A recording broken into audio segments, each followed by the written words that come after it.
नमस्कार दोस्तों। स्वागत है आपका अपने चैनल द स्टोरी लैंटर्न पर। दोस्तों, आज की कहानी में हम देखेंगे कि कैसे एक चोर राजा की नाक में दम कर देता है और अंत में उसी से इनाम पाकर चोरी करना छोड़ देता है। तो आइए सुनते हैं चतुर चोर की कहानी। बहुत पुराने समय की बात है। एक नगर में एक ऐसा चोर रहता था जो अपनी चतुराई और चालाकी के लिए दूर दूर तक प्रसिद्ध था। लोग कहते थे कि वो इतना तेज दिमाग वाला था कि अगर चाहे तो किसी आदमी की आंखों का काजल भी चुरा ले और किसी को पता भी न चले। लेकिन उस चोर को अपनी कला पर और भी ज्यादा गर्व चाहिए था।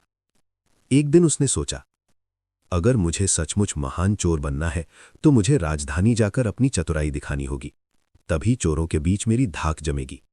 यही सोचकर वो राजधानी की ओर निकल पड़ा। राजधानी पहुंचकर उसने पूरे नगर का ध्यान से निरीक्षण किया। वो ये देखना चाहता था कि कहां और कैसे चोरी की जाए। कुछ देर सोचने के बाद उसने फैसला किया कि सबसे बड़ी चोरी राजा के महल में करनी चाहिए। लेकिन यह काम आसान नहीं था। राजा के महल की सुरक्षा बहुत कड़ी थी। चारों ओर सिपाही तैनात रहते थे। महल में इतनी कड़ी निगरानी थी कि परिंदा भी बिना देखे अंदर नहीं जा सकता था। महल की दीवार पर एक बहुत बड़ी घड़ी लगी थी जो हर घंटे पर जोर से घंटा बजाती थी। चोर ने अपनी चतुराई से एक योजना बनाई। उसने लोहे की कुछ कीलें इकट्ठी की। जब रात को घड़ी ने 12 बजाए तो हर घंटे की आवाज के साथ वो दीवार में एक एक कील ठोकता गया। घड़ी की आवाज के कारण कील ठोकने की आवाज किसी को सुनाई ही नहीं दी।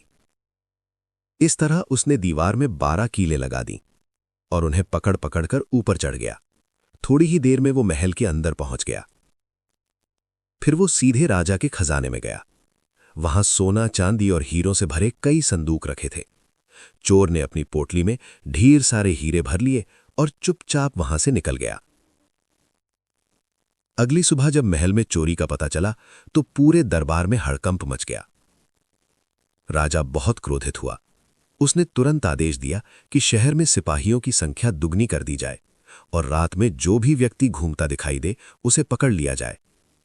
दरबार में यह घोषणा हो रही थी और संयोग से चोर भी वहीं मौजूद था, लेकिन एक आम नागरिक के भेष में। उसने सारी योजना ध्यान से सुन ली और यह भी जान लिया कि रात को गश्त करने के लिए 26 सिपाही चुने गए हैं। उस रात चोर ने एक नई चाल चली। वो साधु का भेष बनाकर उन 26 सिपाहियों के घर पहुंचा और उनकी पत्नियों से मिला। वो उनके हाथ देखकर बोला, आज की रात तुम्हारे पति के लिए बहुत शुभ है, लेकिन सावधान रहना। आज रात एक चोर तुम्हारे घर आएगा और वो तुम्हारे पति की आवाज में बात करेगा। स्त्रियां घबरा गईं। साधु ने कहा, अगर कोई आदमी रात में आए और खुद को तुम्हारा पति बताए तो उस पर विश्वास मत करना, दरवाजा मत खोलना, बल्कि उसके ऊपर जलते हुए कोयले फेंक देना, तब चोर पकड़ा जाएगा। सभी स्त्रियों ने साधु की बात मान ली। उधर सिपाही पूरी रात शहर में गश्त करते रहे। जब सुबह के करीब 4 बजे तक उन्हें कहीं कोई चोर दिखाई नहीं दिया तो वे अपने अपने घर लौटने लगे। लेकिन जैसे ही वे घर पहुंचे उनकी पत्नियों को संदेह हो गया। उन्होंने दरवाजा खोलने के बजाय उन पर जलते हुए कोयले फेंक दिए। बेचारे सिपाही बुरी तरह जल गए और बड़ी मुश्किल से अपनी पत्नियों को समझा पाए कि वे ही उनके असली पति हैं। अगले दिन ये खबर राजा तक पहुंची। राजा और भी ज्यादा चिंतित हो गया। अब उसने आदेश दिया कि कोतवाल स्वयं जाकर चोर को पकड़े। उस रात कोतवाल शहर में गश्त कर रहा था। तभी अचानक एक आदमी उसके सामने आया और बोला, मैं ही चोर हूं। कोतवाल ने सोचा कि कोई मजाक कर रहा है। उसने कहा, अगर तुम सच में चोर हो तो मेरे साथ चलो, मैं तुम्हें काठ में बंद कर दूंगा। चोर तुरंत मान गया। वे दोनों काठ वाली जगह पहुंचे। चोर बोला, कोतवाल साहब, जरा मुझे दिखाइए कि इसमें कैद कैसे करते हैं। कोतवाल ने खुद अपने हाथ पैर काठ में डालकर दिखाया। बस फिर क्या था, चोर ने तुरंत ताला बंद कर दिया और हंसते हुए बोला, राम राम कोतवाल साहब। बेचारा कोतवाल पूरी रात ठंड में काठ में फंसा रहा। अगले दिन जब सिपाहियों ने उसे देखा तो वो लगभग बेहोश हो चुका था। अब राजा खुद चोर को पकड़ने के लिए निकला। रात को जब वो गश्त कर रहा था तो उसने रास्ते में एक साधु को पेड़ के नीचे धूनी जलाकर बैठे देखा।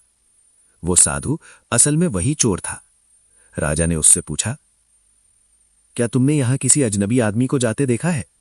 साधु बोला, मैं तो ध्यान में बैठा था। अगर आप चाहें तो मेरे पास बैठकर पहरा दे सकते हैं। राजा के मन में एक विचार आया। उसने कहा, तुम मेरे कपड़े पहनकर शहर में घूमो और मैं साधु बनकर यहां बैठता हूं। बहुत समझाने के बाद साधु राजी हो गया। दोनों ने कपड़े बदल लिए। चोर राजा के घोड़े पर बैठकर सीधे महल पहुंचा और राजा के कमरे में जाकर आराम से सो गया। उधर असली राजा साधु बनकर चोर का इंतजार करता रहा। सुबह जब वो महल पहुंचा तो पहरेदारों ने उसे पहचान नहीं पाया। उन्हें लगा कि कोई चोर राजा बनकर महल में घुसना चाहता है। उन्होंने राजा को पकड़कर काल कोठरी में डाल दिया। सुबह जब एक संतरी ने ध्यान से देखा तो वो डर गया। वो असली राजा था। उधर चोर सूरज निकलते ही राजा के कपड़ों और घोड़े के साथ वहां से भाग चुका था। अब राजा पूरी तरह निराश हो गया। अगले दिन उसने दरबार में घोषणा की, अगर वो चोर स्वयं मेरे सामने आ जाए तो उसे माफ कर दिया जाएगा और उसकी चतुराई के लिए इनाम भी दिया जाएगा। दरबार में वही चोर मौजूद था। वो आगे आया और बोला, महाराज, वो चोर मैं ही हूं।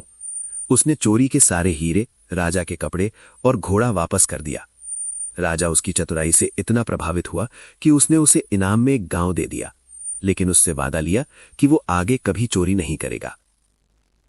उस दिन के बाद वो चोर आराम से और ईमानदारी से जीवन बिताने लगा। दोस्तों, बुद्धि और चतुराई बहुत शक्तिशाली होती है, लेकिन उसका उपयोग हमेशा सही कामों के लिए ही करना चाहिए। अगर आप इससे सहमत हैं तो वीडियो को लाइक और शेयर जरूर करें और ऐसे ही मनोरंजक हिंदी कहानियों के लिए चैनल को सब्सक्राइब करना ना भूलें।